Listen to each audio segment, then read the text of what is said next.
Bueno, quisiéramos empezar que nos contara sobre usted, pues cuántos años lleva trabajando en este campo, en qué lugar.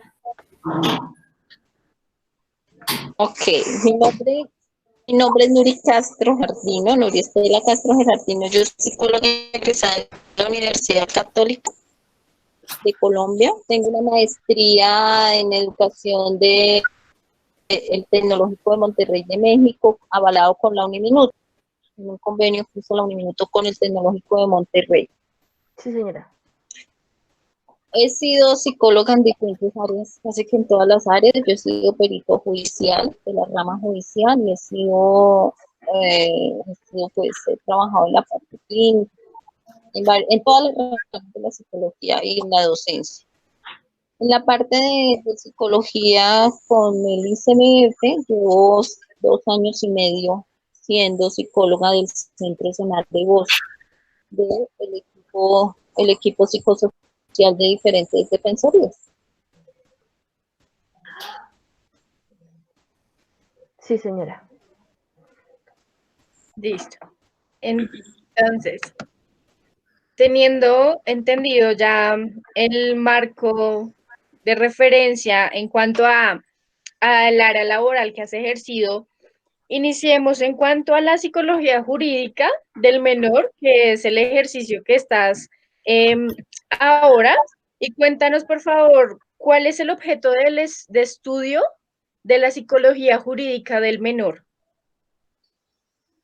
Bueno, dentro de lo que nosotros trabajamos con el ICBF, está configurado en el restablecimiento de derechos, en la defensa de los derechos de los niños, niñas y adolescentes. Nosotros buscamos que todos los derechos que sean vulnerados, inobservados o que se encuentren amenazados, nosotros podamos brindar a ellos la protección de esos derechos a partir o bajo el Código de Infancia y Adolescencia en la ley 1018 que está rigiendo actualmente. Perfecto. Entonces, continuamos. ¿Cuál considerarías que ha sido tu rol hasta el momento en tu sitio de trabajo? Uy, la verdad, depende de la defensoría en la que nos encontremos. Entonces, cuando yo ingresé al instituto, ingresé en una defensoría que se llama Defensorías de Verificación, que son las defensorías que se encargan de recibir todas las peticiones de todas las índoles y a partir de ello hacemos una valoración. Nosotros como psicólogos en el ICBF hacemos valoraciones básicas, una valoración para determinar el estado en el que llega el niño cuando es atendido en el centro zonal o en la institución. Pero resulta que a partir de esas valoraciones, nuestras valoraciones son de carácter pericial, según está establecido por los lineamientos del ICBF. Entonces, especialmente cuando son de abuso sexual, y son entabladas las demandas ante fiscalía, ante juzgado, nosotros servimos, normalmente nos citan como testigos de la fiscalía para esos casos. Depende si estamos bien en una defensoría, como estoy ahora, en una defensoría que se llama de descongestión o una defensoría especializada. En esta defensoría especializada en la que yo estoy, lo que hacemos es el seguimiento a la medida que se haya establecido para determinar si dicha medida se mantiene o se puede modificar o simplemente se termina la medida y se puede dar fallo de cierre del proceso. Y la otra es la descongestión, donde verificamos peticiones que son muy antiguas y que por el cúmulo de trabajo no las hemos podido atender o no las puede atender la defensoría encargada, pero se atiende también de todo, o sea, es decir, negligencia, maltrato, abuso, problemas de comportamiento, problemas de abuso de sustancias. Entonces depende de la defensoría donde estemos. Siempre hacemos un examen o una valoración básica, pero a partir de esa valoración es que se toman las medidas. Ah, bueno, sí, señora. Continuando entonces. Ok, listo. Digamos que en cuanto al ejercicio, que como usted es psicóloga del menor, pues está actualmente, ¿qué diferencias ha encontrado en su quehacer como profesional y en lo que se plantea para el psicólogo jurídico del menor? Bueno, lo que pasa es que a nivel jurídico o al nivel en que estamos nosotros en un restablecimiento de derechos, vuelvo y repito, el examen que nosotros hacemos, el informe que nosotros rendimos es un informe pericial. Mientras que yo en un trabajo, digamos, independiente o en otro tipo de trabajo, como yo lo he hecho, yo he trabajado en fundaciones, en universidades, yo trabajé en la UNIMEDO, en la Panamericana, y hacíamos atención, esa atención a menos que nosotros consideramos que la situación debía ser reportada, se reportaba. Pero acá todas las situaciones ameritan, además de la confidencialidad por ética, que en el caso que sea necesario, se remita y se establezca el contacto con la entidad o la autoridad administrativa correspondiente para que se puedan restablecer esos derechos en los niños.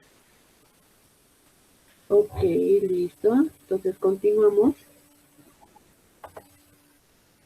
Bueno, teniendo en cuenta que estamos en un contexto colombiano, ¿cuál es la problemática que se presenta en mayor porcentaje alrededor de la psicología jurídica del menor y de qué trata? Definitivamente, en este momento las peticiones que tenemos nosotros con mayor número es las de abuso sexual.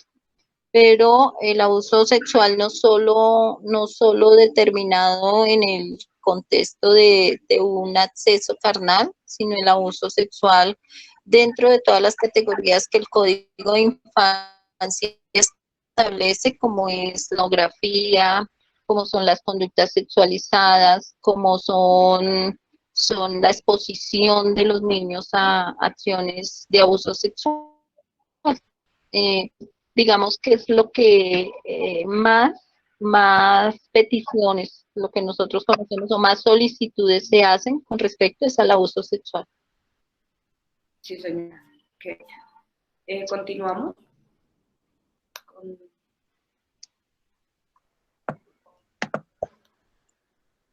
Digamos que comprendiendo que el abuso sexual es una de las problemáticas que se ha presentado en mayor demanda alrededor del marco colombiano, ¿cuáles son las leyes que manejan el ejercicio del psicólogo en esta área? Todo está basado en el Código de Infancia y Adolescencia. En el código de nosotros, el código pues respaldado por las diferentes convenciones de derechos humanos, con la articulación con otras instituciones, con la articulación del Sistema Nacional de Bienestar Familiar para garantizar el restablecimiento de esos derechos. Y pues lógicamente ya en la parte de los abusos graves, pues las denuncias penales, entonces va con el marco penal también. Entonces, el pilar sería como el Código de Infancia y Adolescencia.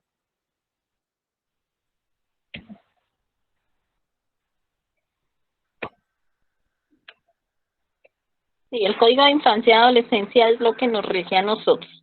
Nosotros, nuestra base es el Código de Infancia y Adolescencia con las reformas que se hicieron el año pasado.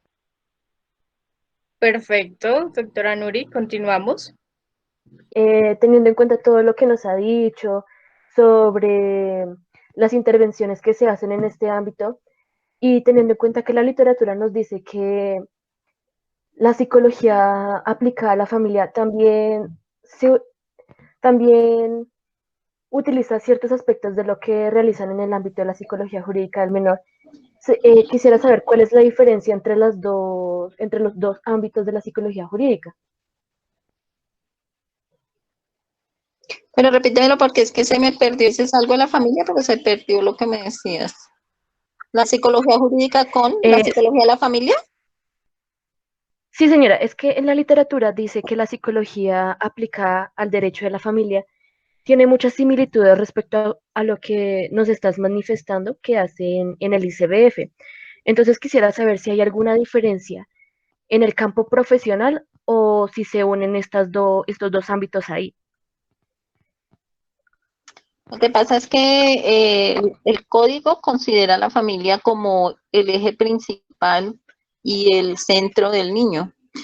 Eh, y por eso, digamos que una está inmersa en la otra, no las podemos separar. Definitivamente el primer referente que nosotros buscamos de los niños es la familia. Tenemos en cuenta dentro de los derechos de los niños, uno primordial es hacer parte de una familia y no ser separado de esa familia. Pero entonces, dentro de ese contexto, la familia también debe cumplir con unos derechos y unos deberes para esos menores, y por eso la una está inmersa en la otra, no se pueden separar, porque ambas partes deben considerarse. La parte de los derechos del niño sin desconocer la familia, sin desconocer que pertenece a un núcleo familiar y a un sistema familiar. Sí, señora. Entonces, sería bastante contrario a lo que diría la teoría, porque la teoría los propone como algo separado, pero en realidad en la práctica se unen. Sí, claro, nosotros no podemos dejarlos de manera independiente. Pues uno mira cuáles son los derechos de la familia con respecto al niño, pero prevalecen los del niño sobre cualquier cosa. En el derecho se prevalecen los derechos del niño.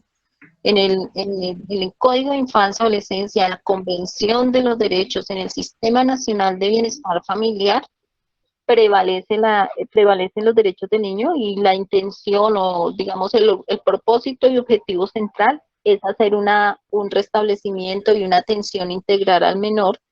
Y para hablar de integridad del niño, integralidad del niño, lo que se busca es que ese niño sea reconocido como sujeto de derechos. Sí, señora. Muchas gracias. Seguimos con la siguiente pregunta. Ok, digamos que usted nos manifestaba que en cuanto a las leyes que amparan el ejercicio del psicólogo, pues está como tal lo que es la cuestión del Código de Infancia y Adolescencia. Entonces, ¿Sí? no sé, digamos, cómo y nos mencionaba que era acerca de los derechos humanos. Entonces, ¿cómo se relaciona el tema de los derechos humanos y la psicología jurídica del menor? Lo que pasa es que la psicología jurídica está basada en la defensa de los derechos en términos generales. La psicología jurídica, digamos, no es exclusiva para los niños, sino que es para cualquier persona que requiera ser defendido o ser valorado en un determinado momento. Pero digamos que nosotros, como nuestro objetivo y nuestra población son los niños, niñas y adolescentes. Por eso nos basamos en el Código de Infancia y Adolescencia, que es el que nos da el lineamiento, y dentro de ese lineamiento para el psicólogo jurídico, dentro del marco del ICBF, pues debe regirse, debe tener en cuenta los derechos de los niños, niñas y adolescentes. Nuestra población va de los 0 a los 18 años. Ok, listo, sí, señora. Entonces aquí continuamos. Bueno, teniendo en cuenta que tanto en niños como en adultos se maneja el secreto profesional, en este caso, el secreto profesional en el ámbito de la psicología jurídica del menor, ¿cómo se manejaría?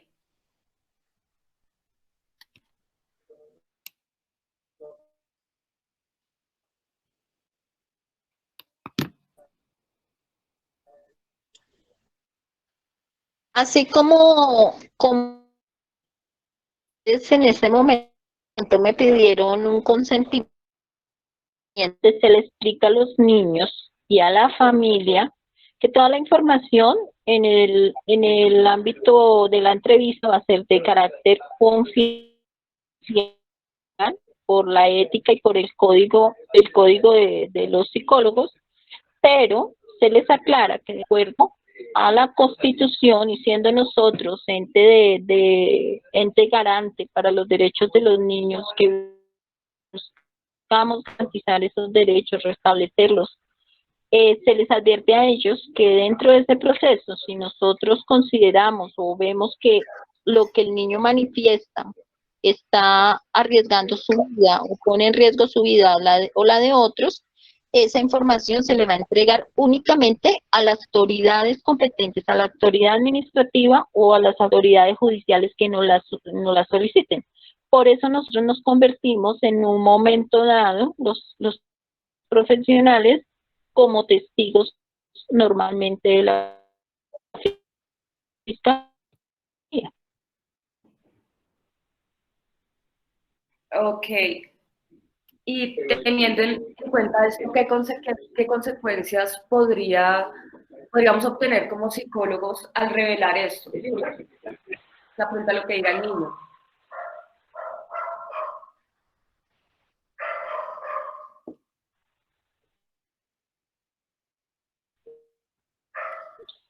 Bueno, nosotros normalmente, o yo por lo menos dentro de mi trabajo, también el movimiento no lo prohíbe, que es revictimizar al niño. Muchas veces cuando el niño o la niña llegan al personal, ya han sido vistos en el hospital, ya han sido valorados por otros profesionales. Ocasionalmente ellos, digamos, ocasionalmente no les preguntamos si quieren hablar de lo sucedido y del motivo por el cual están ahí. Si ellos no lo quieren hacer, no se les pregunta y que no lo vamos a revictimizar sin la presencia del niño o con el acompañante que esté con él. Para eso y para evitar esa revictimización, lo que hacemos es remitir a procesos terapéuticos especializados con operadores del ICBF que son, pues, todos esos profesionales son profesionales psicólogos jurídicos, psicólogos clínicos que hacen una intervención muy puntual sobre el reporte que nosotros hacemos del caso del niño. Ok, y teniendo en cuenta que como psicólogos se supone que tenemos una sanción al revelar el secreto, ¿esto ocurre de igual forma en el campo del menor?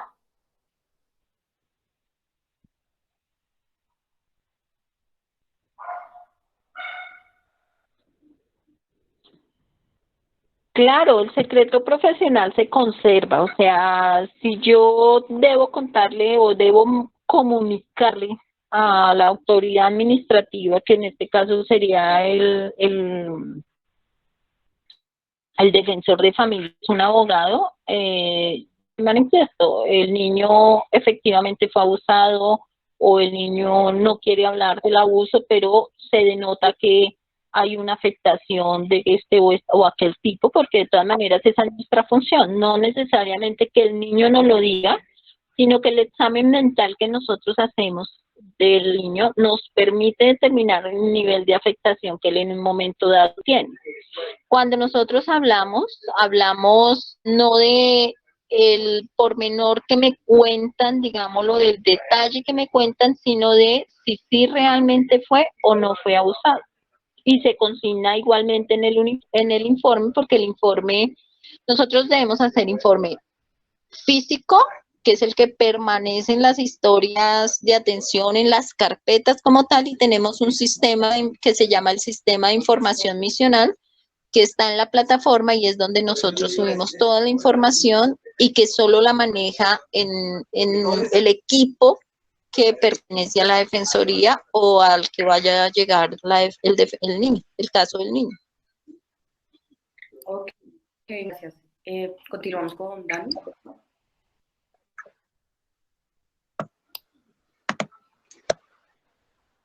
Comprendiendo toda la parte del secreto profesional alrededor de la psicología jurídica del menor, hablemos ahora de cuáles serían esas competencias que se requieren para la praxis en esta área.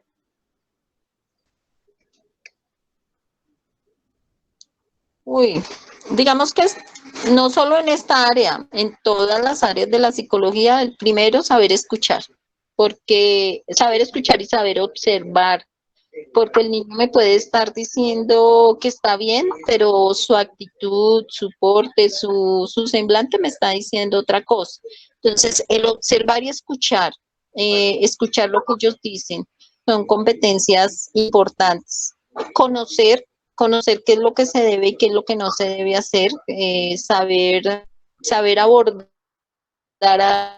al menor, saberle dar confianza, generar con ellos el rapport es muy importante. Si tú no logras un rapport con los estudiantes, con los niños, no consigues ningún tipo de información. Yo aquí, aparte de esta entrevista, les cuento que nosotros en el Centro Zonal tenemos practicantes de psicología. Y, por ejemplo, yo normalmente, bueno, en el ICBF no les permiten hacer valoraciones cuando es abuso sexual, pero a mí me gusta dejarlas que ellas hagan el examen y la valoración básica a los niños, porque el niño, como las ve a ustedes tan jóvenes, las ve casi como pares, porque son adolescentes o son niños, entonces les cuentan muchas cosas, logran mayor información. Digamos que a mí ya me ven como la mamá, la regañona, a pesar de que yo genero con ellos, gracias a Dios, una buena relación. Pero, pero el rapport que uno consigue con cualquier consultante es primordial. Ok, o sea, es interesante que menciones que habría un elemento importante en la relación de vernos jóvenes o un poco más cercano al ciclo de desarrollo que ellos se encuentran, a lo que pues se encuentran los adultos. Es interesante, la verdad, no lo habíamos escuchado mencionar antes. Claro, porque es que imagínate que normalmente el niño viene siendo vulnerado por un adulto. Generalmente el abusador o el maltratante o el agresor, el ofensor, son personas más grandes. Y eso hace que él sienta temor, porque normalmente son criaturas que no les creen los papás o que los regañan. Entonces, cuando ven una persona demasiado mayor, pues asumen, esta es igual al que me está agrediendo, esta es igual a mi papá, es igual a mi mamá. Sin embargo, pues uno busca la estrategia y logra con ellos ganar la confianza, ganar la confidencialidad, y eso permite que ellos hablen mucho, pero con los practicantes, cuando son jóvenes y son, digamos, muy empáticos con ellos, logran mayor información de la que nosotros obtenemos. Entonces, lo que normalmente mis practicantes hacen como la valoración básica. Yo hablo con el adulto y unimos las dos versiones. Igual yo también intervengo siempre si hago algunas preguntas para corroborar información. Un elemento muy interesante, doctora Nuri. Gracias. Continuemos con la siguiente pregunta. Con respecto a la experiencia que ya llevas en este contexto de la psicología jurídica del menor, ¿cuáles consideras que han sido las mayores dificultades que se han presentado para realizar un adecuado ejercicio del rol?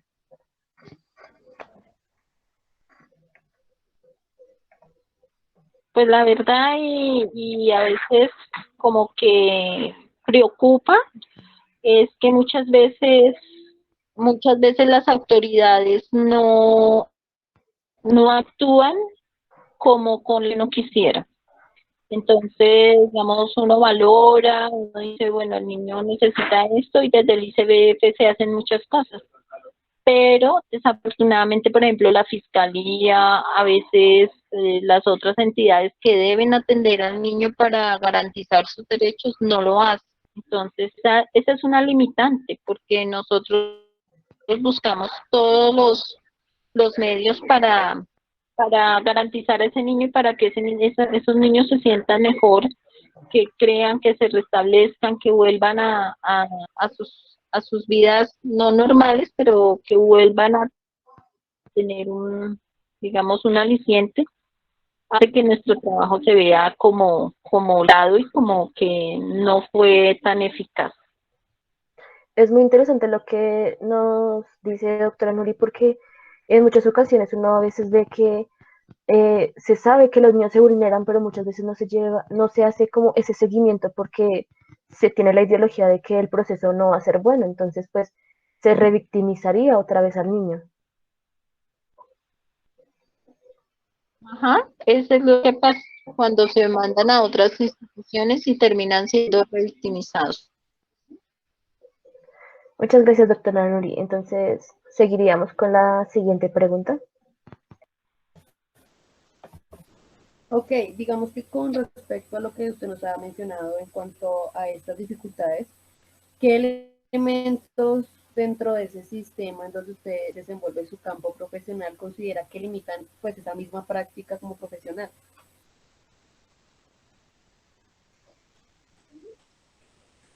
Desafortunadamente, creo que el primer elemento es la primera pregunta casi que ustedes me hicieron. Es el nivel y la cantidad de reportes que se hacen de abuso sexual de diferente tipo en las diferentes edades y donde desafortunadamente, y es algo que todo el mundo conoce, normalmente ocurren dentro del hogar. Entonces, ¿qué es lo que pasa?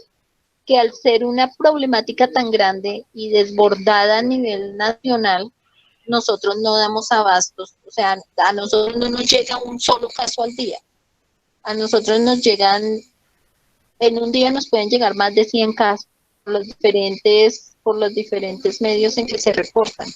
Y de esos 100 casos que se llegan, más del 50% son de abuso sexual, de cualquiera de los tipos que ya les comenté. Entonces, la cantidad que llega es muy alta y pues no solo nos llega a nosotros, porque si ellos no han llegado por el hospital, entonces a nosotros nos toca reportar al hospital. Si no se ha hecho el reporte a fiscalía, nosotros debemos hacer el reporte a fiscalía. El colegio, o sea, son todas las entidades que en un momento dado están desbordadas por la situación. Ok, listo, sí, claro. Entonces continuamos con la siguiente pregunta.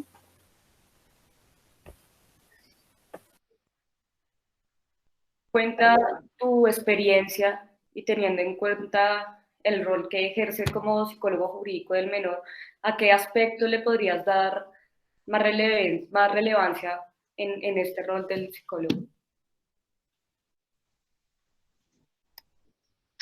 Pues básicamente lo más importante es que nosotros podamos ayudar al restablecimiento del derecho de los niños. O sea, en cualquier situación, que si es simplemente vulnerado, inobservado, a veces uno dice, ay no, pero es que es la simple inobservancia, es que esa inobservancia está dejando o está generando en el niño algo que le afecta su desarrollo integral. Entonces, lo importante es que nosotros hagamos o podamos conceptuar, que es lo importante, sin temor a.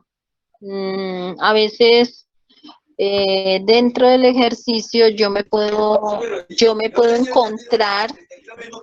encontrar con que de pronto mi compañera, la trabajadora social, considera que no, porque ellas tienen otra mirada, o el defensor dice, ay no, eso no es tan importante. Entonces, yo, por ética, debo dejar en mi informe lo que yo pienso y lo que yo considero sin temor. O sea, yo considero que el niño debe ser retirado del medio familiar, sin temor a.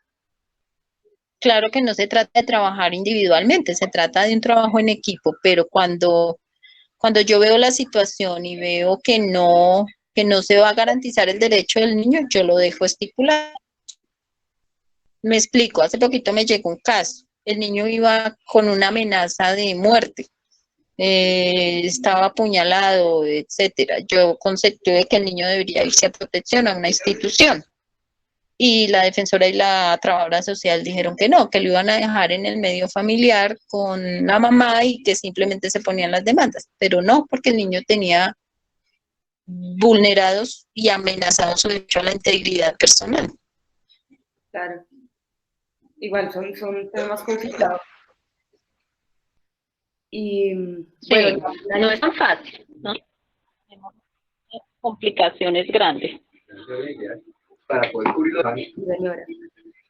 Bueno, ya finalizando, seguimos con Dani, la última. Muchas gracias.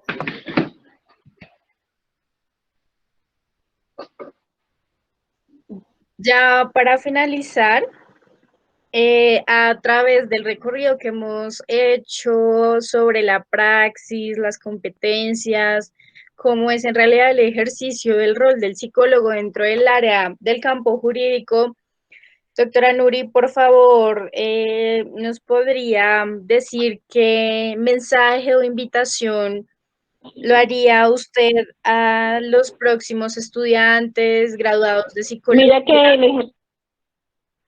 que quieran ejercer en este ámbito de la aplicación de la psicología jurídica del menor?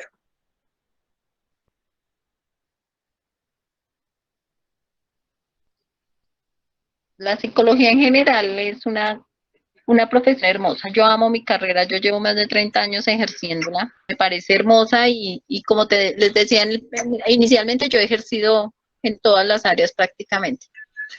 Pero lo importante para ejercer con responsabilidad y con ética es eso, es que le guste, que realmente le guste a la persona y que quiera hacerlo. Segundo, que se preparen. La psicología, igual que cualquier profesión, necesita estar uno actualizado, necesita uno estar en el medio.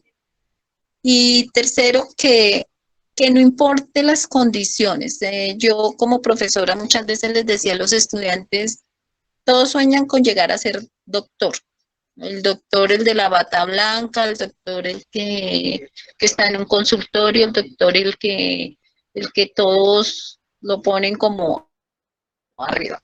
No, es esa profesión. Nosotros en el ICBF no tenemos un uniforme, no tenemos un distintivo, todos usamos el mismo carnet, todos tenemos el mismo rango, no importa cuál sea la profesión.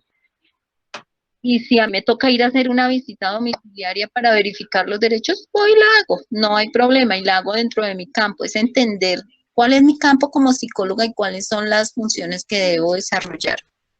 Y teniendo en cuenta que es una problemática muy grande porque la vulneración de derechos de los niños es muy grande y en la parte jurídica se necesita mucho profesional, pero mucho profesional con ética.